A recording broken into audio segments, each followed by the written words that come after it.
नमस्कार दोस्तों, नगरपालिका अधिनियम 2009 की वीडियो सीरीज़ में आपका स्वागत है। आज हम पढ़ने वाले हैं अध्याय 5, जिसमें नगरपालिका के वित्त और निधि से संबंधित नगरपालिका फाइनेंस एंड फंड जो अध्याय है उसका उल्लेख है, जिसमें धाराएं 76 से लेकर 89 तक का उल्लेख है। धारा 76 की अगर बात करें तो उसमें किसी भी प्रकार के वित्त एवं निधि से संबंधित मामलों के उत्तरदायित्व के लिए यहाँ पर राज्य वित्त आयोग के गठन से संबंधित उल्लेख है। धारा 76 में राज्य वित्त आयोग का गठन किया जाता है, जो कि 3 सिफारिशें करता है। किसी भी राज्य के द्वारा जो टैक्स, फीस, जुर्माना या टोल टैक्स जो वसूला जाता है, उसमें से कुछ हिस्सा लोकल सेल्फ गवर्नमेंट, स्थानीय निकाय जो होता है, नगर पालिका या नगर काउंसिल या नगर निगम जो भी है, उनके लिए कुछ हिस्सा यहाँ पर तय किया जाता है। और कितना हिस्सा यहाँ पर तय किया जाता है, ये सिफारिश यहाँ पर राज्य वित्त आयोग करता है। दूसरा काम राज्य वित्त आयोग का ये होता है कि वह नगर निकायों को tax, fees, penalty, toll tax लगाने की अनुमति की भी राज्य से सिफारिश करता है। तीसरी, वह राज्यों से स्थानीय अनुदान देने के लिए स्थानीय निकाय जो होते हैं उनको स्थानीय अनुदान दिया जा सके, इसकी सिफारिश वह राज्यपाल से करता है। राज्यपाल इस सिफारिश को विधानमंडल के समक्ष रखता है तथा बाद में इसका जो इम्प्लीमेंटेशन या क्रियान्वयन जो होता है वो राज्य सरकार के द्वारा किया जाता है। अगली जो धारा है, धारा 77, वो राज्य वित्त आयोग की सिफारिशों के क्रियान्वयन से संबंधित है। इसका क्रियान्वयन राज्य सरकार के द्वारा किया जाता है। यानी राज्य वित्त आयोग ने जो सिफारिशें की है उनका क्रियान्वयन राज्यपाल की विधानमंडल के समक्ष रखने के पश्चात राज्य सरकार करती है, जिसके 3 स्टेप्स हैं। राज्य सरकार उसका डिवोल्यूशन कर सकती है, न्यायगमन कर सकती है, समनुदेशन यानी असाइनमेंट कर सकती है, या ग्रांट इन एड यहाँ पर सहायता मंजूरी दे सकती है।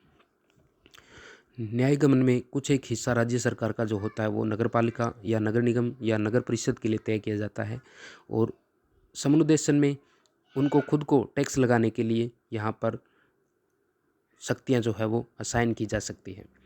इनकी वित्तीय स्थिति सुधारने के लिए राज्य सरकार कोई भी सहायता मंजूरी भी दे सकती है। धारा 78 की अगर बात करें तो राज्य सरकार वित्तीय सहायता भी नगरपालिका को प्रदान कर सकती है, जिसमें कोई स्कीम बनाकर या खुद वर्गीकृत करके या किसी भी कंडीशंस पे राज्य सरकार नगरपालिका को वित्तीय सहायता प्रदान कर सकती है। धारा 79 की अगर बात करें तो अब नगरपालिका की जो निधि है उसका उल्लेख है, जिसमें जो समस्त राशि है वो म्यूनिसिपैलिटी फंड में यहाँ पर जमा हो जाती है। जो नगरपालिका होती है वो एक ट्रस्टी की तरह एक्ट करती है।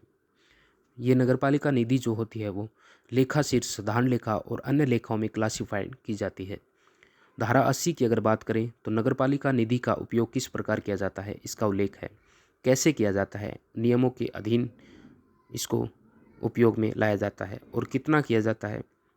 इसमें नगरपालिका समस्त कर सकती है या प्रभार राशि के रूप में थोड़ा व्यय कर सकती है, अथवा कोई भी अगर वस्तु खरीदती है तो उसकी लागत राशि के रूप में इसका उपयोग किया जा सकता है। धारा 81 की अगर बात करें तो नगरपालिका से यह जो निधि है उसका संदाय तब तक नहीं होगा जब तक कि बजट में प्रावधान न हो।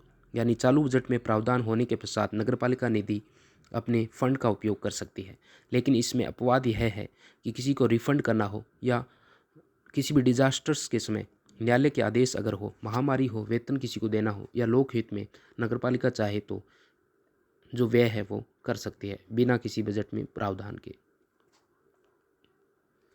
बात करें धारा 82 की तो लोकहित में अपेक्षित संक्रमणों के लिए नगरपालिका निधि से अस्थायी संदाय भी दिया जा सकता है।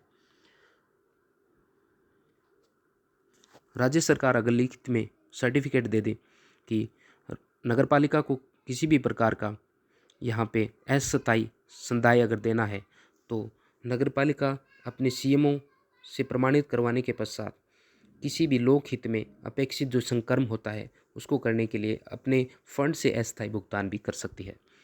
बात करें 83 की तो इसमें नगरपालिका की सीमा के बाहर अगर एक्सपेंडिचर करना हो तो इस एक्ट के उपबंधों को लागू करने के लिए राज्य सरकार के पूर्वानुमोदन के पश्चात नगरपालिका चाहे तो अपनी सीमा के बाहर भौतिक आस्तियों के निर्माण के लिए नगरपालिका अपनी सीमा के बाहर अनन्य व्यय कर सकती है। धारा 84 की अगर बात करें तो विशेष प्रयोजन के लिए नगरपालिका निधि से अनन्य उपयोग किया जा सकता है, लेकिन इसके लिए राज्य सरकार के अनुमोदन या आदेश की आवश्यकता है। इसके नियम राज्य सरकार खुद बनाती है। धारा 85 की अगर बात करें तो लेखाओं के प्रचालन से संबंधित इसमें उल्लेख है, जो कि राज्य सरकार के नियम के अनुसार होते हैं। धारा 86 में सरप्लस जो धन है, यानी राज्य सरकार के नियमों के अधीन अगर नगर पालिका कुछ व्यय कर देती है तथा उसके पश्चात कुछ राशि अधिशेष बच जाती है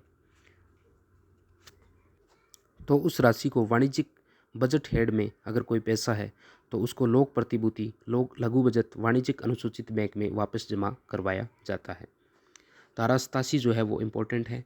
इसमें बजट प्राक्कलन तैयार करने से संबंधित उल्लेख है। इसके 3 चरण हैं।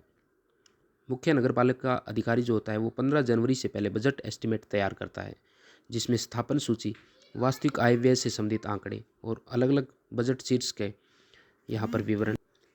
बजट में फीस, टैक्सेस, सरचार्जेस, उधार का उल्लेख होता है और राज्य सरकार की अनुमति के पश्चात ही नगरपालिका उसमें नई दरों के सर्जन, रिक्त पदों को भरने, नई यान खरीदने और अन्य कोई भी विषय है उसको शामिल कर सकती है। चरण 2 की अगर बात करें तो सीएमओ बजट 15 जनवरी से पहले एस्टिमेट करने के पश्चात जो अध्यक्ष है उसको प्रस्तुत करते हैं। अध्यक्ष इस बजट को 31 जनवरी से पूर्व नगरपालिका के समक्ष प्रस्तुत करता है। यहाँ पर चरण जो 3rd है उसमें 15 फरवरी से पहले यहाँ पर बजट पारित करने का उल्लेख है, जिसका धारा 88 में जिक्र है। 31 जनवरी से पहले जो भी डेट होती है जिसमें यह बजट जो होता है वो प्रस्तुत किया जाता है, यह कार्यपालक समिति के द्वारा डिसाइड किया जाता है। धारा 88 में बजट प्राक्कलन को मंजूरी से संबंधित है, जो कि 15 फरवरी से पहले यहाँ पर सीएमओ जो होता है उसको करना होता है, जिसकी 1 प्रति स्थानीय निकाय निदेशकों तथा 1 प्रति राज्य सरकार को भेजी जाती है। अगर किसी भी प्रकार का परिवर्तन हो तो राज्य सरकार की मंजूरी आवश्यक है। अगर बजट के अनुसार ज़्यादा व्यय भी हो जाए तो उसकी भी वसूली होती है। दूसरे केस में अगर बात करें तो अगर सीएमओ यहाँ पर बजट प्राक्कलन को 15 फरवरी से पहले यहाँ पर मंजूरी देने के लिए विफल हो जाता है तो वह 28 फरवरी तक उसको प्राक्कलन को तैयार कर सकता है तथा राज्य सरकार को यहाँ पर मंजूरी के लिए आवेदन भेजा जाता है। उसके पश्चात बजट प्राक्कलन को मंजूरी मिलती है। धारा 89 की अगर बात करें तो नगरपालिका बजट अनुदान को परिवर्तित भी कर सकती है। अगर अतिरिक्त बजट का अनुदान इसमें ऐड करना हो, रकम को बढ़ाना हो, कोई भी बजट हेड को परिवर्तित करना हो या किसी भी रकम को, बजट की रकम को बढ़ाना हो तो ये परिवर्तन यहाँ पर राज्य सरकार के वित्त समिति जो है उसकी देखरेख में यह किया जा सकता है। नगरपालिका की जो वित्त समिति गठित की जाती है उसकी अनुमति से ही यह किया जा सकता है। इसमें एक संशोधन हुआ 2011 में 89A के रूप में, जिसमें नगरीय गरीबों को आधारभूत सेवा प्रदान करने के लिए नगरपालिका का जो फंड है उसमें से वार्षिक बजट का 25% इस निधि में आरक्षित किया जाता है। अगर यह राशि खर्च नहीं होती है तो यह राशि लैप्स नहीं होती है। यह राशि व्यक्तिगत नहीं होने पर अगले वर्ष में भी इस राशि को खर्च किया जा सकता है। अगर इस राशि को रखने की बात करें तो राष्ट्रीयकृत बैंकों में इस राशि को रखा जा सकता है।